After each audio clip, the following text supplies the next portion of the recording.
আমরা যে মুসলিম, আমাদের কোর আইডেন্টিটি যে ইসলাম, এটা নিয়ে আমাদের মধ্যে কোনো সংশয় কাজ করে কিনা, আমরা কোনো ইনফিরিয়রিটি কমপ্লেক্সে হীনমন্যতায় ভুগি কিনা, এই বিষয়টা নিয়ে আজকে কথা বলবার চেষ্টা করবেন ইনশাআল্লাহ বিইذনিল্লাহ। আমরা আল্লাহর দরবারে শুকরিয়া আদায় করছি যে আল্লাহ তাআলা আমাদেরকে ইসলাম দিয়ে ধন্য করেছেন। উই আর ব্লেসড উইথ ইসলাম, ঠিক কিনা বলেন? ইসলাম পেয়ে আমরা ধন্য, আলহামদুলিল্লাহ। এবং মজার ব্যাপার হচ্ছে আমাদেরকে ইসলামকে খুঁজে বের করতে হয়নি। অনেক নন মুসলিমদের স্টোরি আপনারা শুনবেন যে তারা নিজের সাথে নিজে যুদ্ধ করে, বোঝাপড়া করে, নিজেকে কনভিন্স করে তারপরে ইসলাম ধর্ম গ্রহণ করেছেন, রিভার্টেড মুসলিম, কনভার্টেড মুসলিম। কিন্তু তার বিপরীতে আমরা বাই বর্ন মুসলিম হিসেবে এই পৃথিবীতে এসেছি, আলহামদুলিল্লাহ। উই আর ব্লেসড উইথ ইসলাম। আমরা সবাই জানি যে ইসলাম শব্দের অর্থ হচ্ছে টু সারেন্ডার, কমপ্লিট সাবমিশন।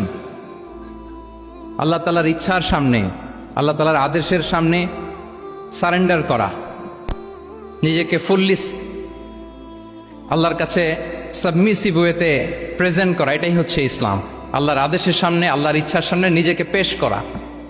কোনো যদি কিন্তু তবে ছাড়া, আই রিপিট, আমি আবারও বলছি, কোনো যদি কিন্তু তবে ছাড়া আল্লাহর আদেশের সামনে, আল্লাহর ইচ্ছার সামনে নিজেকে উজাড় করে দেওয়ার নাম হচ্ছে ইসলাম।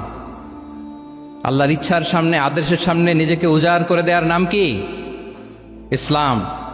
ইসলামই হচ্ছে আমাদের আইডেন্টিটি, আমাদের আত্মপরিচয়, এবং আমাদের সম্মান আল্লাহ রেখেছেন ইসলামে। তাহলে নিজেকে আমরা এমনভাবে আল্লাহর কাছে প্রেজেন্ট করতে হবে, উপস্থাপন করতে হবে, এখানে কোনো যদি কিন্তু তবে কন্ডিশন থাকবে না। আল্লাহ আদেশ করেছেন তো মেনে নিয়েছি। নিজেকে উজাড় করে সঁপে দেয়া, ঠিক যেমনি সাইয়েদনা ইব্রাহিম আলাইহিস সালাম নিজেকে সঁপে দিয়েছিলেন। আল্লাহ তাআলা বলছেন, ওয়া ইয ক্বালা লাহু রাব্বুহু আসলিম ক্বালা আসলামতু লিরাব্বিল আলামিন। আল্লাহ তাআলা যখন সাইয়েদনা ইব্রাহিম আলাইহিস সালামকে বলেছিলেন যে ইব্রাহিম আসলিম, মানে সারেন্ডার করো, আত্মসমর্পণ করো, তিনি কোনো যদি কিন্তু তবে এগুলোর আশ্রয় নিয়েছিলেন নাকি বলেন তো?